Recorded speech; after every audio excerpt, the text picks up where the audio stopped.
দীঘির সঙ্গে প্রেম নাকি বন্ধুত্ব? কলকাতার নায়ক দেব তার মামা, ডিবি হারুন তার কলিজার চাচা, এ ধরনের বেশ কিছু বিষয় নিয়ে তিনি আলোচনার জন্ম দেন। বলছি ইউটিউবার তৌহিদ আফ্রিদির কথা। বৈষম্য বিরোধী আন্দোলনের সময় ছাত্রদের নগ্ন ভিডিও করে রেখে দিতেন বলে জানিয়েছেন আইনজীবী। তবে ইউটিউবার হিসেবে পথ চলার পর থেকে 5টি ঘটনা তাকে সবচেয়ে বেশি আলোচনায় নিয়ে আসে। কি সেই ঘটনাগুলো? চলুন জেনে নেই।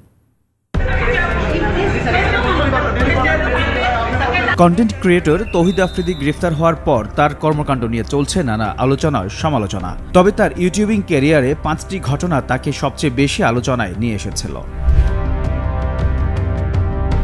এর মধ্যে সবচেয়ে বেশি সমালোচনা হয় চিত্রনায়িকা দিঘিকে নিয়ে। তাদের দুজনকে প্রায় একসঙ্গে দেখা যেত, তাই প্রশ্ন উঠেছিল তাদের মধ্যে কি সত্যি প্রেম। বেশ কিছু ছবিতে তাদের দেখা যায় রোমান্টিক ভঙ্গিতে। অনেকেই ধরে নিয়েছিলেন তারা দুজন প্রেম করছেন, তবে দিঘি সবসময় বলতেন তারা ভালো বন্ধু, তাদের মধ্যে প্রেমের সম্পর্ক নেই। এরকম ভালোবাসা মানুষ পেয়েছে তার মধ্যে একটা আফ্রিদি। কলকাতার নায়ক দেবকে মামা বানিয়ে আলোচনায় আসেন আফ্রিদি। তিনি নায়ক দেবের সাক্ষাৎকার নেন। দেব আফ্রিদিকে কলকাতার নানা জায়গায় ঘোরান ও খাওয়ান। আফ্রিদি দেবকে মামা বলে সম্বোধন করেন। দেব বলেন, তুমি আরো ভালো কাজ করো, মানুষকে ভালো রাখার চেষ্টা করো। 3 মাসের ভিতরে আপনারা 10 মিলিয়ন দেখবেন। 3 মাসের মধ্যে। 2015 সালের কথা। তখনও দেশে ইউটিউব এতটা জনপ্রিয়তা পায়নি। অনেকে জানতেন না ইউটিউবে ভিডিও বানিয়ে টাকা আয় করা যায়। সেই সময়ে হঠাৎ আলোচনায় আসেন আফ্রিদি। একের পর এক নিজের নামের ইউটিউব চ্যানেল থেকে ভিডিও পোস্ট করে রাতারাতি তারকা বনে যান তিনি। 2 বছরেই তার চ্যানেলে সাবস্ক্রাইবার হয়ে যায় 10 লাখ। সে সময়ে বেশ আলোচিত ঘটনা ছিল এটি। আল্লাহ তাআলা চাইছে আমার 6 মিলিয়ন হইছে ইনশাআল্লাহ।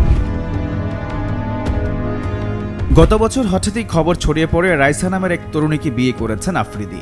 এই প্রসঙ্গে তিনি জানান তার বউ রাইসা নন, রিসাকে বিয়ে করেছেন। সম্পর্কে রাইসা আর রিসা যমজ বোন। এ নিয়ে সামাজিক যোগাযোগ মাধ্যমে অনেকেই লিখেন শালিকাকে বিয়ে করেছেন আফ্রিদি।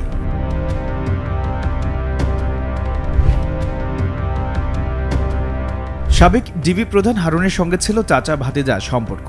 আওয়ামী লীগের বিরুদ্ধে কেউ কোনো ভিডিও বানালে তাকে ডিবিতে নিয়ে করতেন নির্মম নির্যাতন। এই তালিকা ছিল কন্টেন্ট ক্রিয়েটর প্রত্যয় হিরণ, স্বপন আহমেদ, কন্টেন্ট ক্রিয়েটর সায়েম।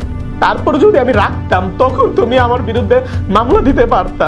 সায়েমের অভিযোগ, আফ্রিদিকে নিয়ে কন্টেন্ট বানানোয় ডিবি অফিসে ডেকে নিয়ে ঘন্টার পর ঘন্টা তাকে পেটানো হয়। পুরোটা সময় ভিডিও কলে যুক্ত ছিলেন আফ্রিদি।